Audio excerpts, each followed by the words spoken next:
இப்போ வந்து தமிழ்நாட்டில் 4 முனை போட்டி. இப்போ இந்த வீடியோ எடுத்துக்கிட்டு இருக்கிற ஷூட் பண்ணுற டைம் வரைக்கும் 4 முனை போட்டி போயிட்டு இருக்கு. ஒரு கட்சி தான் வந்து அவங்களுடைய தேர்தல் அறிக்கையை ரொம்ப முழுசாக வெளியிட்டிருக்காங்க. ஃபியூ ஹண்ட்ரட்ஸ் பேஜஸ் ஏதோ பெருசாக கொடுத்துருந்தாங்க. 400 பக்கத்துக்கு கொடுத்துருந்தேன். அதில் பெரும்பாலும் அவங்க திரும்பி திரும்பி சொல்கிறது வந்து சுற்றுச்சூழல் பற்றி தான் தொடர்ந்து பேசிகிட்டு இருக்காங்க. எனக்கு தெரிஞ்சு இப்போ இவ்வளோ பேசிகிட்டு இருக்கிற நம்மளே வந்து ஒருவேளை அந்த கட்சியினுடைய ஆட்கள் அப்படின்னு நினைக்கிற அளவுக்கு சுற்றுச்சூழல் அப்படின்னு சொன்னாலே உடனே ஞாபகம் வர்றது இப்போதைக்கு அவங்களா தான் இருக்காங்க. ஏன்னா அவங்க தொடர்ந்து பேசிக்கிட்டே இருக்காங்கன்றதுனால. இப்போ இதை பற்றி நீங்கள் என்ன நினைக்கிறீங்க? தொடர்ந்து ஏன்னா அந்த ஒரு கட்சி மட்டும்தான் பேசுகிறாங்க வெளியில. நாம் தமிழர் கட்சியினுடைய அறிக்கை மட்டும் தான் நமக்கு வந்து கிட்டத்தட்ட 450 பக்கத்துக்கு கிட்ட இருக்கக்கூடிய ஒரு முக்கியமான ஒரு அறிக்கை தான், ஒரு நல்ல ஒரு எஃபர்ட் தான் அப்படின்னு பார்க்கணும். அதில் சொல்லியிருக்கக்கூடிய விஷயங்களும் ரொம்ப, அதாவது நீர் பாதுகாப்பு, அதே மாதிரி வந்து வேஸ்ட் மேனேஜ்மெண்ட், இதுக்கு ரொம்ப கான்சென்ட்ரேட் பண்ணியிருக்காங்க. ஸோ அந்த ஏரியா, அதே போல நிலம் சார்ந்து இருக்கக்கூடிய விஷயங்களுக்கு வந்து அவங்க வந்து பேசியிருக்காங்க, ரொம்ப முக்கியத்துவம் கொடுத்து இதில் என்னென்ன ஆல்டர்னேட்டிவ்ஸ் இருக்கு, அதே மாதிரி இண்டஸ்ட்ரியல் ப்ராசஸ்ல இருக்கக்கூடிய விர்ச்சுவல் வாட்டர் அப்படிங்கிறது எப்படி ஒரு பிரச்சனை உண்டாக்குது, அதை நம்ம எப்படி எதிர்கொள்ள போறோம் அப்படிங்கிற ஒரு விஷயம் பேசியிருக்காங்க. ஸோ அது ரொம்ப ஒரு நல்ல ஒரு முக்கியமான ஒரு விஷயமாக வந்து பார்க்குறேன். கூடுதலாக நமக்கு என்ன கோரிக்கை அப்படி இருக்கு அப்படின்னா, இன்னும் அவங்க என்ன கவனம் செலுத்த வேண்டிய ஒரு இடமா நாங்கள் பார்க்குறோம். இதோட இம்ப்ளிமெண்டேஷன்ஸ் அப்படிங்கிறது எப்படி பண்ண போறோம் அப்படிங்கிறது. இம்ப்ளிமெண்டேஷன் இந்த சென்ஸ் நான் என்ன சொல்றேன்னா, ஒரு கான்ஸ்டியூஷனல் பெர்ஸ்பெக்டிவ்ல இருந்துட்டு ஒரு ஃபெடரல் கவர்மெண்ட் செட்டப்ல நம்ம மாநில அரசாங்கம் இதை செயல்படுத்துவதற்கான இருக்கக்கூடிய வாய்ப்புகள் என்னவா இருக்கு, அதற்கான ரோட் மேப் என்ன அப்படிங்கிறது ஒன்று. அதே போல எக்ஸிஸ்டிங்காக இருக்கக்கூடிய இன்னைக்கு கூட சந்தை பொருளாதாரம், மார்க்கெட் எக்கனாமி, அதை நாம் எப்படி புரிஞ்சுக்கிறோம் அப்படிங்கிற விஷயம் இருக்குங்களா, அந்த ஒரு பார்வை, அந்த ஒரு வாதமும் தேவைப்படுங்க. அடிஷனலா அது இன்னும் அது சார்ந்த கூட விஷயங்கள் அவங்க எடுத்திருந்தாங்க அப்படின்னா அது இன்னும் ரொம்ப நல்லா இருக்கும் அப்படின்னு. ஸோ மற்ற கட்சிகளுக்கும் அது உதாரணமாக, மற்ற கட்சிகளுக்கும் நாம் இந்த டிமாண்ட் தான் வைக்கிறோம். ஏன்னா நீங்க வந்து இப்போ இந்திய அளவில் இருக்கக்கூடிய கான்ஸ்டியூஷனல் ஃப்ரேம் ஒர்க், அது குறிப்பாக இன்னைக்கு ஆர்எஸ்எஸ்னுடைய வளர்ச்சியில் இருக்கும்போது நம்முடைய கான்ஸ்டியூஷன் ஃப்ரேம் ஒர்க் மிகப்பெரிய ஒரு அச்சுறுத்தலாக இருக்கு. அப்போ ஆர்எஸ்எஸ்னுடைய ஐடியாலஜிக்கல் வளர்ச்சி இருக்கக்கூடிய இந்த ஒரு காலகட்டத்தில் அவர்கள் உருவாக்கி வருகின்ற இந்த நியூ கேபிட்டலிஸ்டிக்கான ஐடியாலஜியுமே இருக்கு. ஸோ அது இந்திய அளவில் இருக்கக்கூடிய ஒரு பிரச்சனையா இருக்கு. இப்போ இதை எப்படி இவங்க எதிர்கொள்ள போறாங்க அப்படிங்கிறது ஒன்று. அட் தி சேம் டைம் உலக அளவில் இருக்கக்கூடிய சந்தை பொருளாதாரம் சார்ந்து இருக்கக்கூடிய அந்த அமைப்பு முறைகள், இப்போ இதுல இருந்து தனித்து வந்து தமிழகம் இயங்கி விட முடியாது. அப்ப இந்த ஒரு பின்னணியில இருந்துட்டு நாம் எதிர்பார்க்கக்கூடிய இந்த சூழல் சார்ந்திருக்கக்கூடிய மாற்றங்கள், இந்த பாதுகாப்பு, இந்த டிமாண்ட்ஸை நம்ம எப்படி வந்துட்டு இது பண்ண போறோம், இது எப்படி நடைமுறை கொண்டு வர போறோம் அப்படிங்கிறதுக்கான ஒரு ரோட் மேப் இருக்கா. ஸோ அந்த டிஸ்கஷனுமே நமக்கு தேவைப்படுது. வந்து அது அப்கோர்ஸ் தேர்தல் அறிக்கையில் எல்லாமே நம்ம சொல்லிட முடியாது, அது கொஞ்சமா சொல்லணும். ஆனால் அட்லீஸ்ட் அதுக்கான இண்டிகேஷன்ஸ் அப்படிங்கிறது வேணும். ஸோ அது வந்து கொஞ்சம் குறைவாக இருக்குதோ அப்படிங்கிற மாதிரி ஒரு பார்வை இருந்துச்சு. மற்ற கட்சிகளோட நம்ம அவளை எதிர்பார்க்கலாம். இல்லை, எனக்கு வந்து ரீசெண்டாக ஒரு ஆர்டிக்கல் பார்த்தேன் நான். உலகத்திலே அந்த மைக்ரோ மேனேஜ்மெண்ட் இருக்கு இல்லையா, local bodies, municipal bodies, panchayat, அதுக்கு வந்து அரசாங்கம் கொடுக்குற ஃபண்ட் இருக்கு இல்லையா, அது உலகத்திலேயே இந்தியா வந்து one of the lowest fund தான். 3% தான் வந்து கீழே போகுது அந்த மக்களுக்கு போய் சேரும். மைக்ரோ லெவல்ல ஒரு அட்மினிஸ்ட்ரேஷன் பண்ணும். அதே மாதிரி சுற்றுச்சூழல் இது போன்ற நிறைய விஷயங்களை அவங்க குறிக்கோள் காட்டியிருக்காங்க, பிரச்சனைகளை சொல்லியிருக்காங்க, இப்படிலாம் இருக்கு அப்படின்ட்டு. அதை எப்படி அவங்க இம்ப்ளிமெண்ட் பண்ண போறாங்கன்றது இது வரைக்கும் எனக்கு தெரிஞ்சு சவுத் அமெரிக்கால சில மாடல்ஸ் இருக்கு, ஆனா அது எங்கேயுமே இம்ப்ளிமெண்ட் ஆகல. ஏன்னா அந்த ஒரு கெடுபடி இருக்கு இல்லையா, வேர்ல்ட் பேங்கோட அந்த ஒரு கெடுபடியில இருக்கும்போது இப்படிப்பட்ட ஒரு மாடல் எங்கேயுமே இம்ப்ளிமெண்ட் ஆயிருக்கா அப்படின்ற ஒரு பிரச்சனை இருக்கு. பட் தியரட்டிக்கலி நிறைய நல்ல விஷயங்களை நான் என்னுடைய பெர்ஸ்பெக்டிவ்ல இண்டிவிஜுவலா நான் வந்து நல்லா இருக்கும் சொல்றேன். இதுல ரொம்ப பாராட்டப்பட வேண்டிய விஷயம், ரொம்ப முன்னாடியே அவங்க தேர்தல் அறிக்கையெல்லாம் கொடுத்துட்டதுனால தொடர்ந்து மற்ற கட்சிகளும் அவங்க கொடுத்த தேர்தல் அறிக்கையில் உள்ள அந்த சுற்றுச்சூழல் தன்மையை அவங்களும் உள்ள வாங்கி தேர்தல் அறிக்கையில் சேர்க்க வேண்டிய ஒரு கட்டாயம் வந்திருக்குன்னு நினைக்கிறேன். ரொம்ப சமீபமாக வெப்பம், அடுத்து தேர்தல் தேதி, வாக்கு எண்ணிக்கை, அதை தொடர்ந்து கட்சிகளுடைய பொறுப்பேற்பு எல்லாமே வந்து இந்த கோடை காலத்தில் தான் நடக்க போகுது. அப்போனா வந்து எங்கே இருக்கக்கூடிய வெப்பம் இப்போவே நம்ம முதல்ல பேசுன மாதிரி மார்ச்லேயே நமக்கு தாங்க முடியல.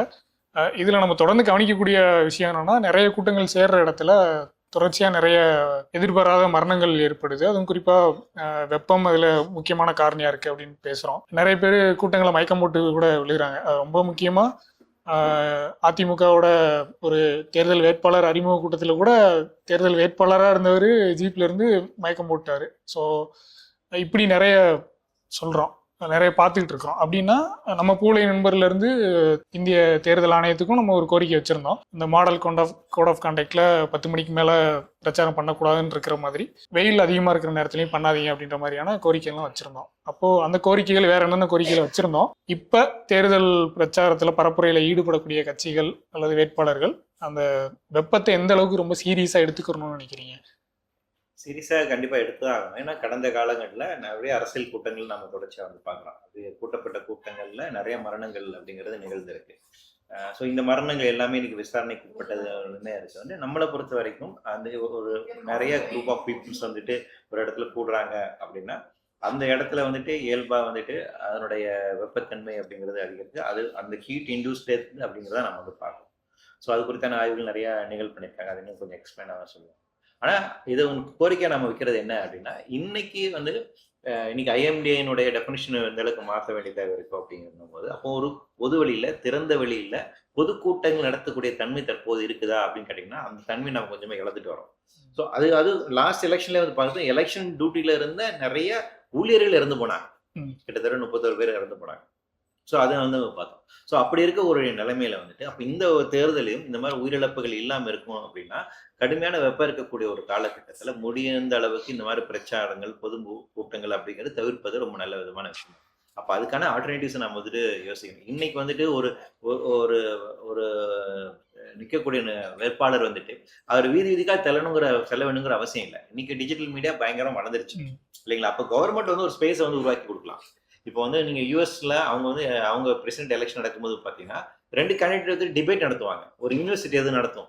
அப்ப அதுல இருந்து மக்கள் சூஸ் பண்ணுவாங்க யார் வந்துட்டு இதா இருக்காங்க அப்படிங்கறதுக்கான இது இருக்கு. அந்த மாதிரி பிளாட்ஃபார்ம்ஸ் நம்ம உருவாக்கலாம். ஒரு கேண்டிடேட்டை வந்து அவரா செலவு பண்ணி வீதி வீதியா தெருவா போயிட்டு நான் நிக்கிறேன் அப்படின்னு போய் பிரச்சாரம் பண்ண வேண்டிய தேவை இருக்கு. சரிங்களா? அப்ப அதற்கு ஆல்டர்னேட்டிவ்ஸா வந்துட்டு டிஜிட்டல் ஊடகம் மூலமாக மக்களை சென்றடைவதற்கான ஒரு வேலை நம்ம பண்ணிட்டோம் அப்படின்னா முடிஞ்ச அளவுக்கு வெயில போக வேண்டிய ஒரு தேவையில்லாம இருக்குது. ஸோ அப்போ இதை நெறிமுகப்படுத்துவதற்கான வாய்ப்பு அப்படிங்கிறது எலெக்ஷன் கமிஷன் தான் இருக்கு. அவங்களுடைய மாடல் கோட் ஆஃப் கான்டக்ட்ல அவங்க வந்து கொண்டு வரலாம். ஸோ நம்மளோட கோட் அதுதான் அது. அப்போ இந்த மக்களுக்கும் அதிகாரிகளுக்கும் பாதிப்பு இல்லாத வகையில் நம்ம ஒரு எலெக்ஷன்ஸ் நடத்தணும் அப்படின்னா இந்த அதிகரித்து வரக்கூடிய இந்த வெப்பத்தை எப்படி இவர்கள் எதிர்கொள்ளப் போகிறார்கள்? அப்போ திறந்த வெளியில் அதிகப்படியான மக்கள் கூடாமல் கூடுவதை போய் பாதுகாப்பது எப்படி நம்ம அந்த கூட்டங்களை எப்படி ஒருங்கிணைப்பது இதுக்கான ஒரு எஸ்ஓபிஎஸ் வந்து உருவாக்கணும் அப்படிங்கிற நம்ம கோரிக்கை வச்சது. ஆமா, ஆக்சுவலா இப்போ WHO 2024 ஒரு ரிப்போர்ட் விட்டுருக்காங்க. அதுல வந்து கூட்டம் கூடும்போது எந்த மாதிரி ஒரு குட் பிராக்டிசஸ் என்ன இருக்கு அப்படின்னு பார்க்கணும்னு சொல்றாங்க. அதுல வந்து காலநிலை மாற்றத்தை கருத்தில் கொண்டு அவங்க என்ன சொல்றாங்கன்னா வெப்பம் ஒரு பிரச்சனை இருக்கலாம், மக்கள் மயக்கம் போட்டு விழலாம். இப்போ வந்து பெரிய பெரிய கான்சர்ட்ஸ் எல்லாம் அமெரிக்கா நடக்குது, யூரோப் நடக்கும்போது மக்கள் இந்த மாதிரி மயக்கம் போட்டு விழுந்திருக்காங்க, பலருக்கு ஸ்ட்ரோக் வருது, ஹீட் ஸ்ட்ரோக் வருது அப்படின்றப்போ இந்த வெப்பவாதம் சார்ந்த பிரச்சனையை அட்ரஸ் பண்றதுக்காக அவங்க கைட்லைன்ஸ் கொடுத்துருக்காங்க. இப்ப நமக்கு இருக்க கைட்லைன்ஸ் பாத்தீங்கன்னா இந்த காலநிலை மாற்றத்தை பெரிதளவுல பேசாத காலத்துல வந்து நம்ம உருவாக்கிருக்கோம். ஐஎம்டி அப்படின்னு சொன்ன மாதிரி ஐஎம்டி வந்து பிரிட்டிஷ் பீரியட்ல இருந்த சில விஷயங்களை இன்னும் வந்து அவங்க பின்பற்றிட்டு இருக்காங்க. இப்போ வந்து வெப்பநிலை இருக்கு, ஈரப்பதம் இருக்குன்னு பேசுறாங்களே தவிர ஒரு வெப்பத்தன்மை அதாவது ஹீட் ஸ்ட்ரெஸ் உருவாகுதா, அதன் மூலமா வெப்பவாதம் ஹீட் ஸ்ட்ரோக் உருவாகுதா, அதை வந்து அவங்க கணக்கிடுறது கிடையாது. இப்போ அந்த ஒரு புரிதலை வந்து நம்ம முதல்ல ஐஎம்டில இருந்து ஆரம்பிச்சு அதை டெஃபினிஷன்ஸா மாத்தணும். தமிழ்நாட்டுல வந்து நம்ம வெப்பாலை இதெல்லாம் வந்து ஒரு எமர்ஜென்சியா அறிவிச்சிருக்கோம், குடும்ப வெப்பத்தை சார்ந்த பல விஷயங்களை செய்யறோம். ஆனாலும் இவ்வளவு வருஷமா கூட்டம் போட்டு நம்ம கூட்டம் போடுறதுன்றது நம்ம சமூகத்துல சாதாரண விஷயம் தானே. ஆனாலும் அப்படிப்பட்ட கூட்டம் போடும்போது மக்கள் வெப்பவாதத்தால இறக்குறாங்க. சோ இந்த மாதிரி ஒரு வரலாற்று ஒரு இடத்துக்கு நம்ம வந்திருக்கோன்றதை நம்ம புரிஞ்சுக்கணும். ஒரு அறிவியல் சார்ந்த புரிதலுக்கு நம்ம வரணும்.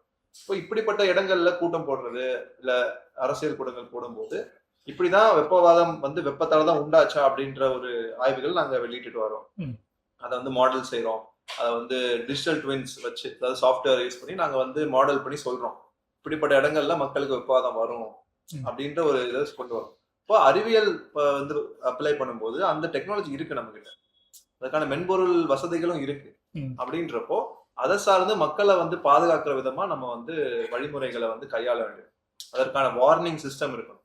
இப்போ தமிழ்நாட்டுல வந்து இருக்க வெப்பம் வந்து ராஜஸ்தான் மாதிரி கிடையாது. ஈரப்பதம் வந்து அதிகமா இருக்கும், காற்றோட்டம் வந்து வேற மாதிரி இருக்கும். அப்ப நம்ம என்ன செய்யணும், தமிழ்நாட்டிற்கான தனிப்பட்ட ஒரு வார்னிங் சிஸ்டம் உண்டாக்கப்பட வேண்டியது. அதை சார்ந்து இது போன்ற கூட்டங்கள் இதெல்லாம் வந்து நம்ம வந்து ஒரு நெறிமுறைகளை வந்து கையாளணும்னு நினைக்கிறோம். இதுல குறிப்பா இப்ப இளைஞர்கள் தான் நிறைய கட்சி கூட்டங்களுக்கெல்லாம் நிறைய போறாங்கல்ல. அதுல ஒரு மித்து இருக்குல்ல, இந்த இளைஞர்களை பத்தி சொல்லும் போது ஓடுற பம்பை மிதிக்கிற வயசு அப்படின்னு. இப்போ ஒரு வெயில நான் நடந்து ஒரு 5 நிமிஷம் நடந்து வரேன், லைட்டா ஒரு மாதிரி ட்ரௌசியா இருக்குன்னு சொன்னோம்னா அவ்வளோதான், இளவட்ட பயலா ஏன் அப்படிலாம் இருக்க, உடம்புல என்னதான் இருக்கு அப்படின்ட்டுலாம் நிறைய சொல்றாங்க. இதே ஒரு வயசானவர் சொன்னாருன்னா ஏத்துக்கிறாங்கல்ல. அப்போ நீங்க அதை பத்தி ரிசர்ச் பண்ணும்போது நீங்க கண்டுபிடிச்ச ஏதாவது மித்து, அது வயசானவங்களுக்கு தான் வரணும்னு இல்லை, இளைஞர்கள் போய் நின்னாலும் யாராக இருந்தாலும் அந்த வெயில வரதான் செய்யும் அப்படின்ற மாதிரி எதுவும் இருக்கா?